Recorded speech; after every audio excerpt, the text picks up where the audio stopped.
and make sure the wattage is the same. So anyways, I already installed those two. These are the old ones. One of them is good, one of them is not good at all.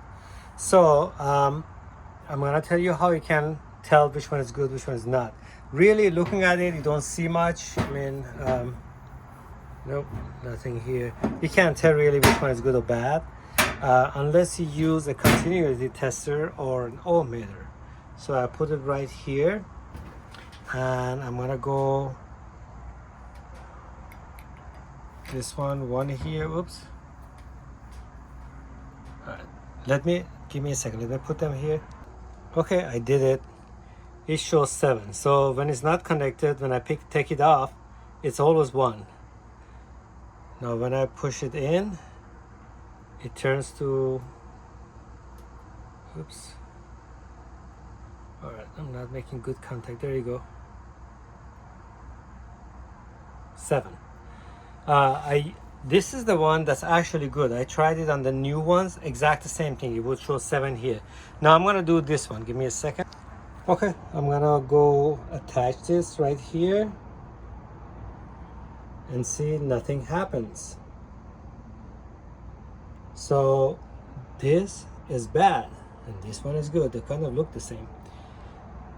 Well, I changed. I'm gonna show you how they looks like. Oh, by the way, they come, the new ones came with gaskets on them and then an extra gasket on the side. So whenever you have to do what I did, like put the secondary instead of the primary because the primary was burned out, you can use a new gasket if you still have them. All right, here it is. Those are brand new ones. I use a crescent wrench. It's 12-inch and I had to open it pretty much all the way open. So I put it right here, grabbed it right there, and then when I had to open it, it was harder to open than to close, obviously. So opening is this way, again, this way, all right, clockwise, you open it. And I had to hold on to one side while I was opening them. Obviously, make sure you turn off the breakers because I was going to touch it while the breaker was still on, and I felt like for a second, you know what, there's something not right, and all of a sudden, like, let me check the breakers, and sure enough, they were on just because I was videotaping and talking to you. So anyways, I opened them. This did not land the way it was before, but as long as it makes full contact right here, right up there. Okay, you can put it sideways, but you cannot put it on top of this little ledge here.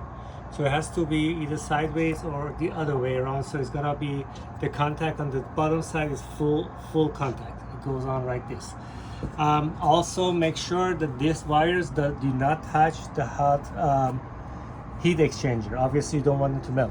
If at any point you see any kind of problem with the wires, maybe they've been damaged when you open them, do not use them. You gotta get an electrician because you know, electrical tape probably not gonna do it. They may be able to heat shrink it, like this stuff right here. You can buy that on Amazon, but heat shrink may not be thick enough unless you do like 3 or 4 layers, because these things are rated for high voltage.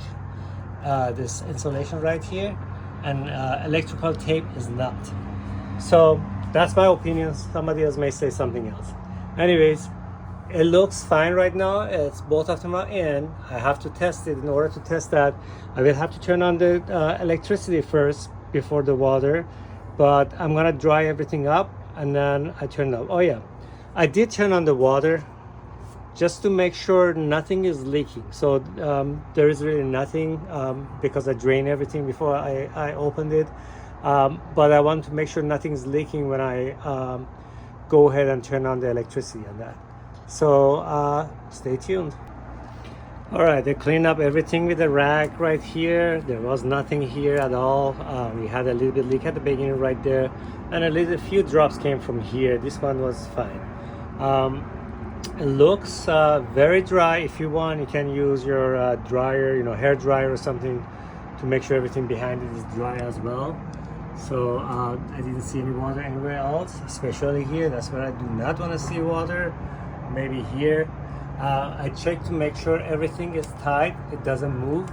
I don't want to make it so tight that actually the screwdriver goes bad, but no, everything is tight. I didn't touch anything here, so this is good. So I'm gonna go ahead and turn on the breakers, and yes, there is no leaks here. Okay guys, this is the breaker. I know I repeat myself, I talk a lot, but I just want to make sure nothing happens to you. This whole thing is not worth you getting a bad hair day or even a big shock that's going to kill you. So you do not know what you're doing, do not do it. My inclination is, in order to turn this on, put my finger here. Obviously I'm not going to do that, so be very careful. Always stop for a few seconds, think, and then do what you need to do. All right, the electricity is on.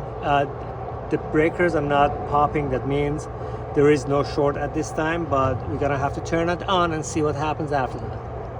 All right, I left the LED open. I also turned on that 1/2 inch pipe that I showed you before, so that I can try to see if it's gonna give me any code whatsoever.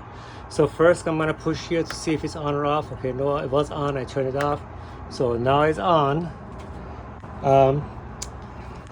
I'm going to turn the main water off again because I'm going to turn on this hot water side, which is going to go to the 1/2 inch pipe that's unrestricted. Then I'm going to turn this thing on slowly, see what happens.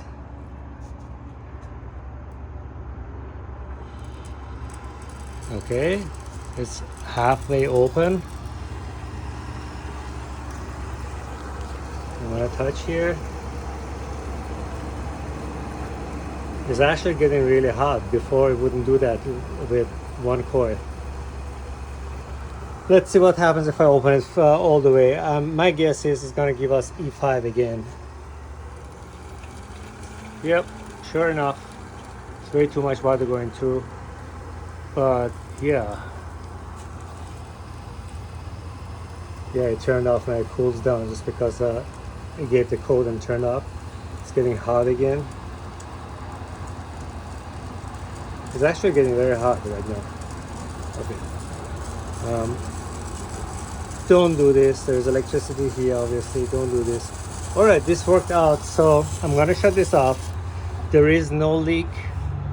There is no shortage. Everything works. I'm gonna go ahead, turn off the breaker one more time, put this thing back on, put the knob back on, and we are done. Thanks so much for watching. Have a great day.